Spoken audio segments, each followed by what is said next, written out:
The email popped into my inbox like a landmine at 4:58 p.m., but we're not there yet. Let me take you to the moment just before everything curdled. December 30th, 3:47 p.m., beige conference room, stale cookies, some half-hearted holiday garland dangling from a whiteboard marker. I'd just closed the final renewal of the year with our oldest European partner. 6 years, 11 countries, 23 logos, and a pipeline that fed half the board's New Year bonuses. Cheers, I muttered to no one in particular, clicking send on the updated contract. The only reply? An automated out of office from the VP I'd once helped avoid a federal audit.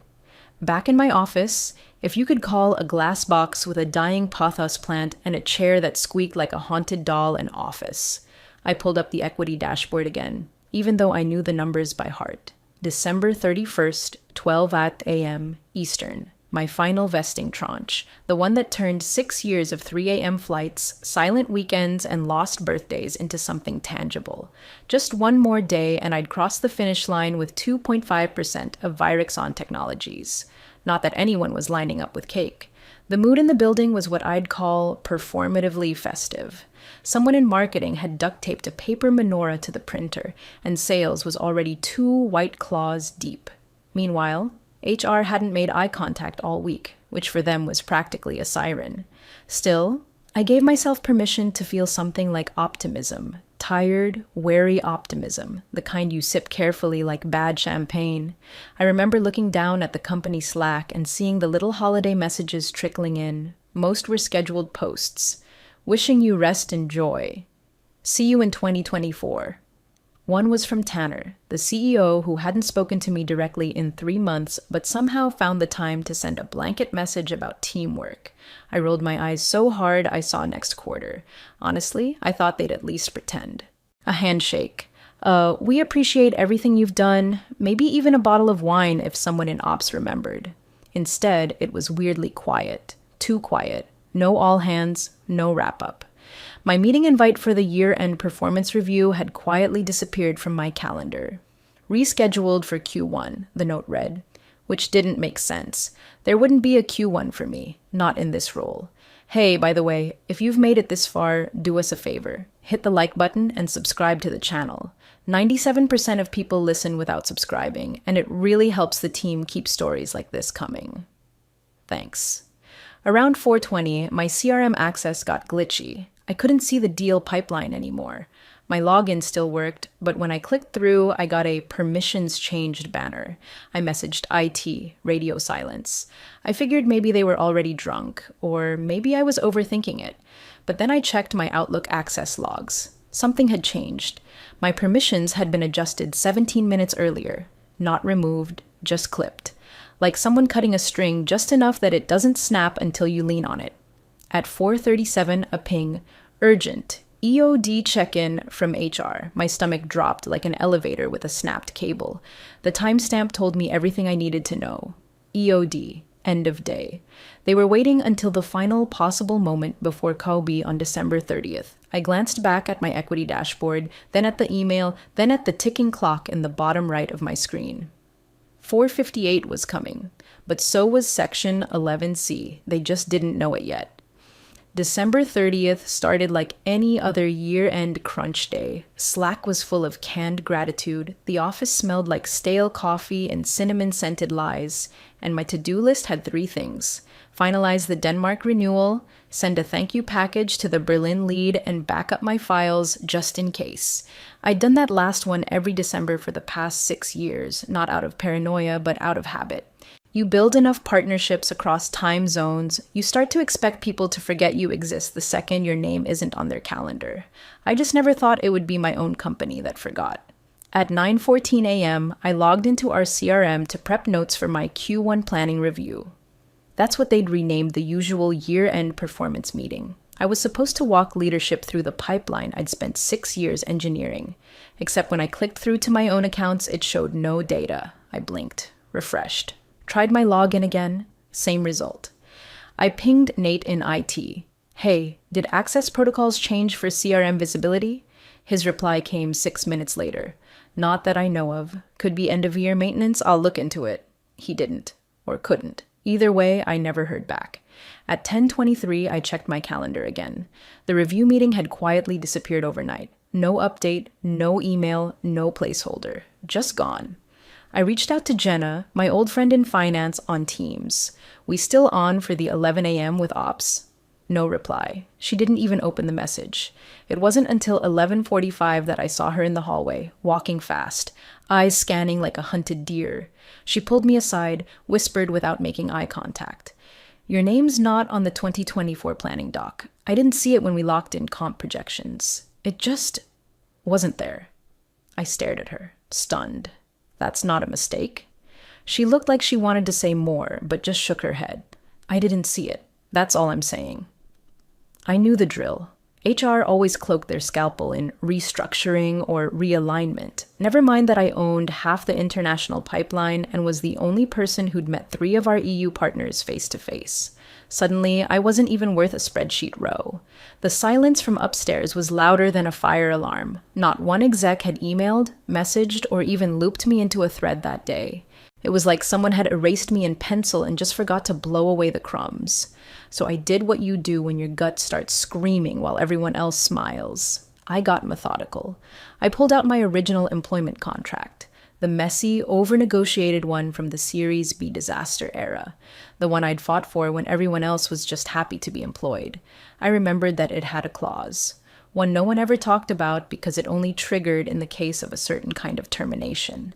Section 11C. I hadn't looked at it in years, but now I needed it downloaded, backed up, on my terms. By 12:15, I'd forwarded my entire contract to my personal email, every version, every addendum. I backed it up to 2 cloud drives and my external encrypted vault. I even emailed it, quietly, to Alana, the executive assistant to the CFO. No note, no subject line, just the doc. Because I had a feeling.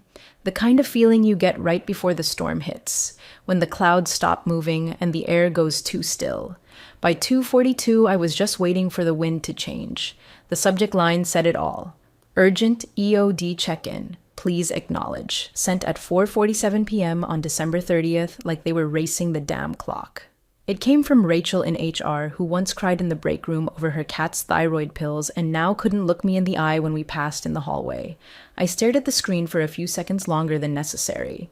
My cursor hovered over the reply button, then moved instead to my desktop. I saved the email, twice. Then opened the meeting link. The HR room, one of those fishbowl glass cubes they pretend is soundproof, was already set. 2 chairs, 1 laminated folder, 1 corporate smile pasted onto Rachel's face so tightly it looked like her Botox was fighting back. Thanks for coming so quickly, Marissa, she said, gesturing to the seat. I didn't sit. She slid the folder toward me like it might explode. This is your formal notice of termination, effective immediately, due to restructuring. Please note the timestamp for compliance. I looked down. 4:58 p.m., 2 minutes before close of business.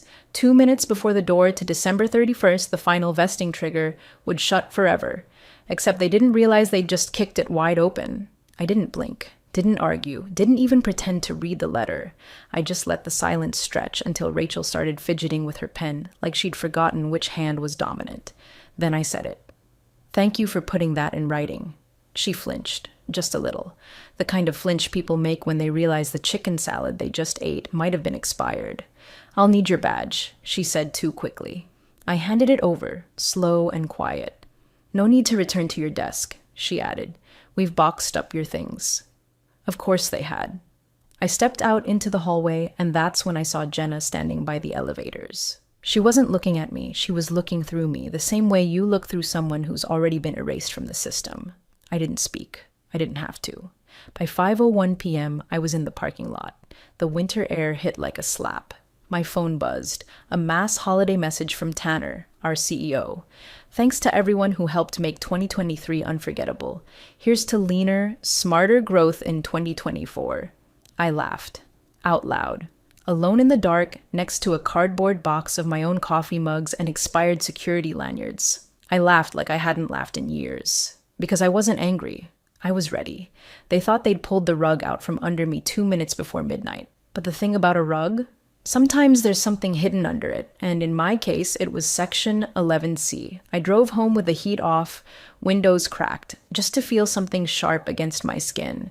That bitter December air, Ohio's finest, cut through my coat like it was punishment. But I wasn't angry. Not yet. I was sorting, indexing. Stacking every moment of that termination like puzzle pieces waiting for their edge corners. By the time I pulled into my driveway, the sky was steel gray and silent. I didn't even go inside. I sat in my parked car with the dome light on and pulled up the contract on my phone. Original offer letter, dated July 18th, 6 years ago, signed during the shit show that was our Series B raise, when Virexon was all fire drills and duct-taped financials. They were desperate back then. No one in their right mind wanted to join a startup that had burned through 2 CFOs in 4 months. But I did, because I knew how to build structure in chaos, and I wasn't afraid to ask for terms. I'd fought for everything. A higher base, remote flexibility, and equity. Not just the standard 4-year vesting with a 1-year cliff, but milestone-based acceleration triggers. That's where Section 11C was born. It was a paragraph buried deep in the second addendum written in corporate legalese that would lull a casual reader into a coma. But I remembered it like a tattoo, because I'd made them include it myself. In the event of involuntary termination without cause within 72 hours preceding a scheduled equity vesting milestone, all unvested shares shall be deemed immediately vested, and companies shall issue an equity penalty equal to 200% of the scheduled tranche valuation, adjusted to current fair market value. There it was, a clause no one had mentioned since the day it was signed, because they never updated my agreement. Ever. Not after Series A, not after Series D, not after we took on our first private equity round. Legal had rewritten half the company's contracts, but they never touched mine. Maybe they forgot. Maybe they assumed I'd cave like everyone else and sign a new one. But I didn't, because I don't sign what I haven't read. And I don't blink when the lights flicker. I read it again. Then scroll down to the definitions section. Termination for cause, spelled out like a prison sentence. Gross misconduct, fraud, insubordination. None of which applied to me. They'd said restructuring, I had it in writing. Signed, time-stamped, blessed by their own HR. Idiots. I didn't call a lawyer, didn't light a signal flare. I didn't need to. Instead, I opened my email, attached the PDF, and sent it quietly to Alana, CFO's executive assistant, and the only person in that building who still knew how to read between lines. No subject, no body text, just the contract. Let them find it. Let them dig their own grave one click at a time. By 8:13 p.m., the email had been opened, and the silence on their end was about to become deafening. January 2nd came in cold and mean, like a hungover landlord banging on your door. The office was back online, bleary-eyed and stiff, and the first thing waiting in the executive suite conference room was a board packet thick enough to dent a windshield. Everyone was still half in vacation mode, holiday sweaters barely peeled off, resolutions freshly broken. But the year's first board meeting wasn't about cheer, it was about numbers. And Tanner, our CEO, was ready to peacock. He strutted into the room 10 minutes late with that practiced smirk he reserved for pitch decks and donor galas. His hair was sharper than his ethics, his Patagonia vest still bearing the faint smell of private jet upholstery. As the board settled in, he clicked the remote and up popped the first slide. Q4 cost optimization wins. He started bragging. We made bold efficiency decisions, he said, pacing like he thought he was in a TED Talk. Eliminated redundancy in strategic partnerships, freed up over $8 million in forward liabilities. Marissa Hale's name was right there on the screen, tucked into a sanitized bullet point like a discarded stapler. Position dissolved, it read, like I was a bad idea someone regretted out loud. No one noticed the shift at first, just a page flip. A subtle pause, then the sound of outside counsel clearing her throat, louder than it needed to be. She was a new hire brought in by the Audit Committee for Independent Review during M&A season. Mid-40s, sharp glasses, voice like a gavel. She'd been flipping through the executive comp binders, skimming like a surgeon, until she froze on a page halfway through Marissa's folder. "Can we pause on this?" she said. The room hushed. She held up a section marked Historical Agreements, Strategic Roles. Her finger tapped the clause number, once, then again. Section 11C, she read aloud, scanning the room. Acceleration clause states that if Ms. Hale was terminated without cause within 72 hours of a scheduled vesting milestone, all unvested shares would accelerate, and the company would be liable for an additional 200% penalty at current market valuation. The air got thick. You could feel it. A ripple of silence that wasn't silence, just adrenaline in suits. The chairman blinked. "Excuse me, what?" Counsel didn't blink. She just looked directly at Tanner and said, calm as ice, "You triggered accelerated vesting and penalties." Tanner's mouth twitched.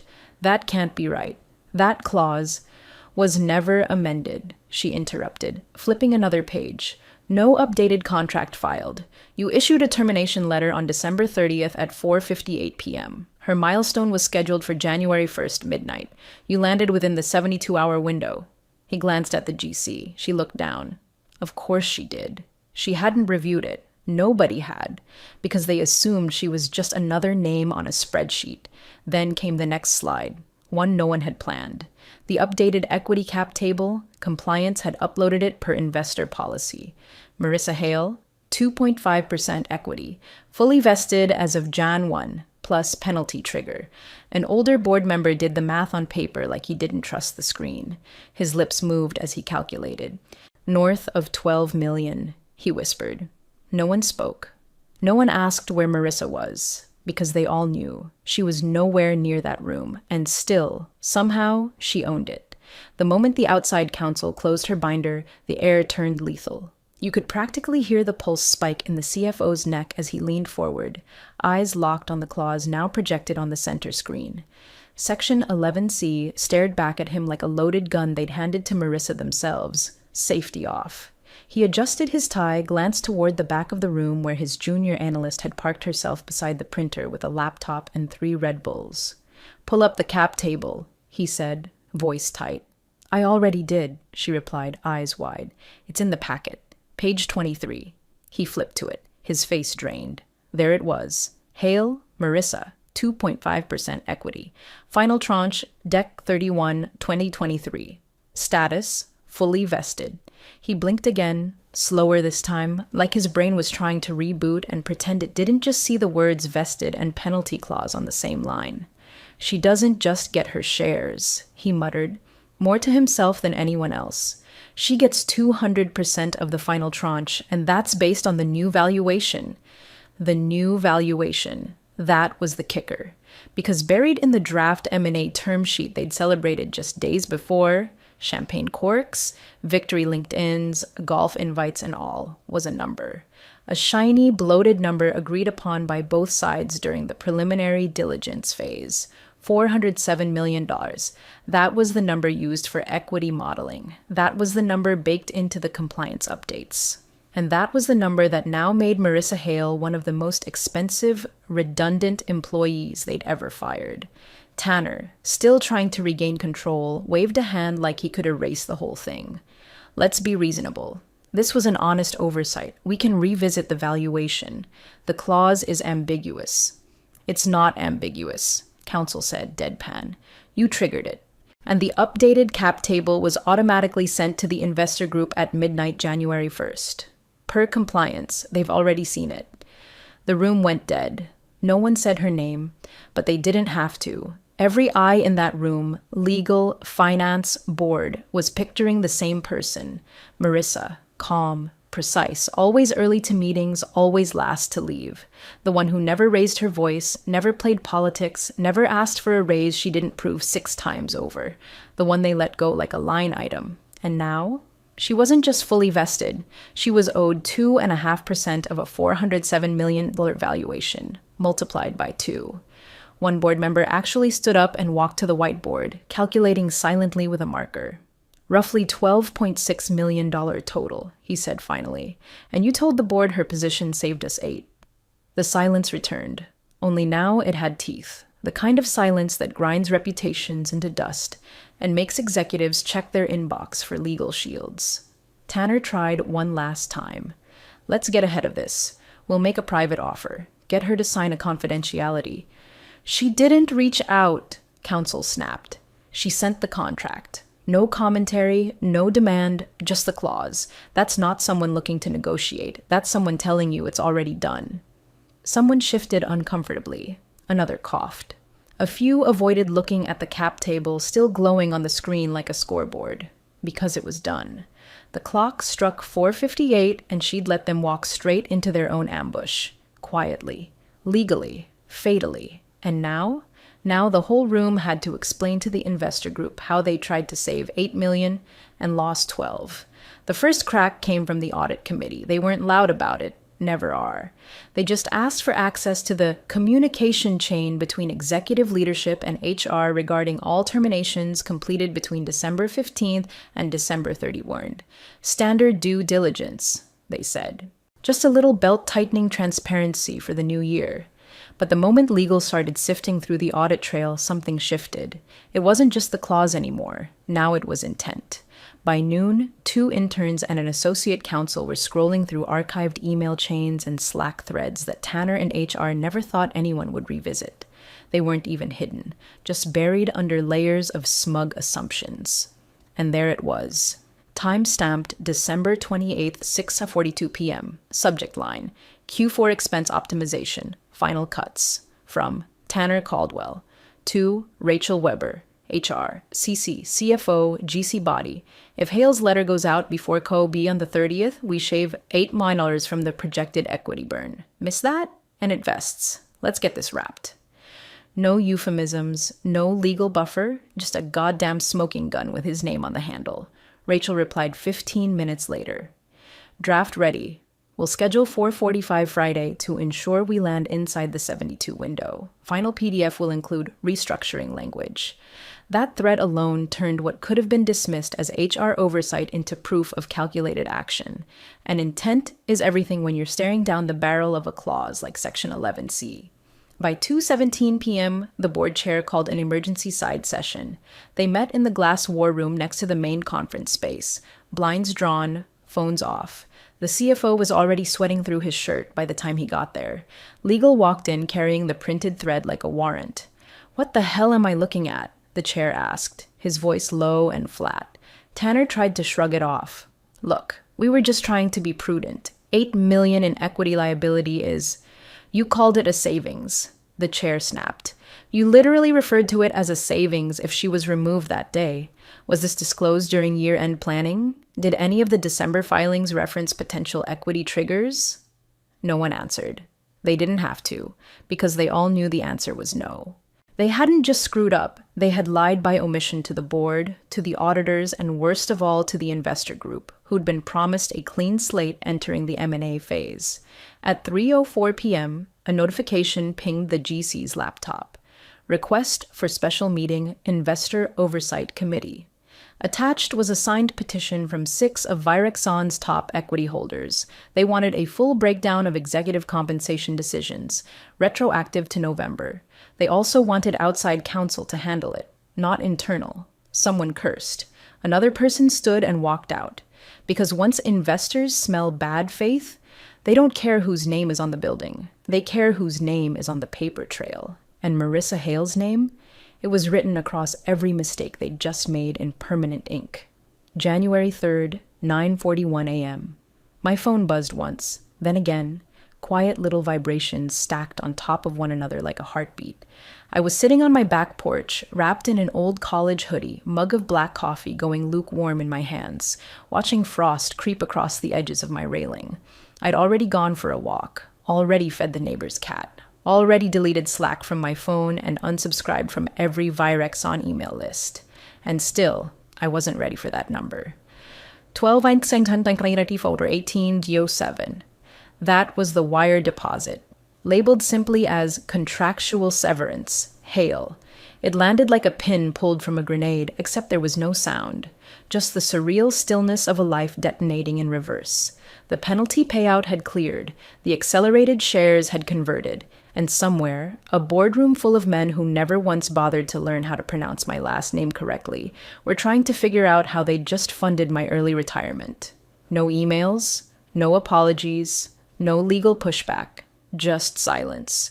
A clean, surgical silence, like they thought if they didn't poke it, the claws wouldn't bleed. I waited a beat, maybe two, then opened LinkedIn. My profile was still up. Still branded the same way it had been for years. Director of Strategic Partnerships, Virexon Technologies. No bells, no bravado, just facts and performance. I didn't write a long goodbye. No tearful tributes, no what a journey threads. That wasn't me. I didn't owe them my gratitude, and I certainly wasn't giving them my nostalgia. Instead, I posted a single line: always negotiate your originals, and always read the clock. That was it. I hit post, closed the app, and turned my phone face down. By noon, it had over 18,000 likes and a comment thread that read like a confession booth for every mid-career operator who'd been burned by some smiling exec with a buzzword addiction and a severance clause in their back pocket. But I didn't check. I was already packing. The trail in Sedona wasn't going to hike itself. And the best part? Not once did I need to raise my voice. Just a clause and a clock. The Q1 investor call was scheduled for January 5th at 10 a.m. sharp. By 10:03, the tone had already shifted from rehearsed optimism to throat-clearing discomfort. The usual up-tempo language, synergies, strategic realignment, robust Q4 close, landed flat over speakerphones dialed in from every coastal office and European fund with a stake in Virexon. Tanner, once so smug behind his laminated decks and padded jargon, looked like someone had unplugged his ego mid-sentence. His face twitched every time a question started with regarding, and then it came. From the London desk no less. Calm, clipped, and precise. Can you clarify the company's position on the equity exposure triggered by the termination of your former strategic partnerships director? You could hear the pause, long enough for a heartbeat, too short for a lie. Tanner blinked. We are conducting an internal review of all contract obligations tied to legacy roles and counsel cut in. Section 11C of Ms. Hale's agreement was valid, enforceable, and binding at the time of termination. The timing of her dismissal activated full accelerated vesting and triggered a penalty clause as outlined in her original Series B contract. The board was not briefed on this clause prior to the termination. Another pause. This one colder, longer. So, the London investor asked slowly, you authorized a termination that resulted in a $12 million equity penalty without reviewing the underlying contract? No answer. Then the votes started. The Oversight Committee moved to freeze all executive bonuses for fiscal year close. Seconded, approved, on record. Legal leaned into the mic. It's been noted. The call ended with no victory lap, no champagne metrics, no spotlight on vision. Just a quiet footnote in the transcript, one clause, one timestamp, and $12 million of cost optimization turned on its head. Back in Sedona, I was about 4 miles into Bear Mountain Trail when my phone buzzed once, then gave up trying. No signal, no drama, just red rock, pine scent, and the quiet hum of a life that no longer belonged to other people's decisions. I didn't check the news. I didn't care what spin they tried, because there was nothing left to argue. The clause was clear. The timestamp made it fatal.